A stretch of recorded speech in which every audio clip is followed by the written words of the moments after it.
విశాఖపట్నం సింహాచలం క్షేత్రంలోని మహాత్యాలలో ఒక కథను తెలుసుకుందాం. విశాఖపట్నం బీచ్లో ప్రతిరోజు చేపల వేటకై వెళ్ళే జాలర్లకు ఒకరోజు వారి వలలో చేపలకు బదులు ఒక పెద్ద రాతి విగ్రహం పడింది. దాన్ని ఏం చేయాలో తెలియక బీచ్లోనే వదిలేశారు. చిరాకు పడ్డారు. చేపల కోసం వెళ్తే ఇదేం పెడదాంరా బాబు అని ఉసూరుమని ఇంటికి వెళ్ళిపోయారు.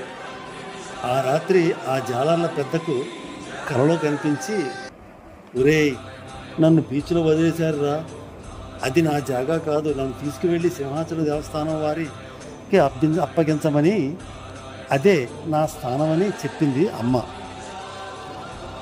జాలర్లందరూ మాట్లాడుకుని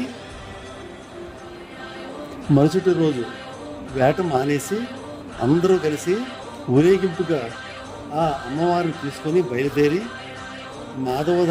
మాధవస్వామి గుడి మీదుగా కొండపైకి ఎక్కి గంగధార వైపు నుంచి అమ్మవారిని తీసుకొని వచ్చి సింహాచల దేవస్థానం అర్చక స్వాములకు విషయం తెలియజేశారు.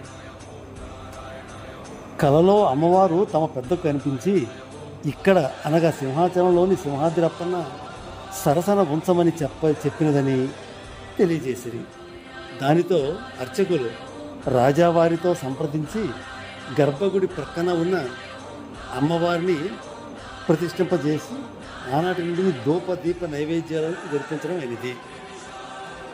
సాగర తనయ అమ్మవారిని తీసుకొని వచ్చి స్వామివారి సన్నిధిలో చేర్చినందుకు గాను ఇక నుండి ప్రతి సంవత్సరం మీరు అనగా సాగరపుత్రులను జాలర్లను అమ్మవారి తరపున వచ్చి కళ్యాణం రోజు రథయాత్ర జరిపించవలసిందిగా రాజావారు చెప్పడం జరిగినది.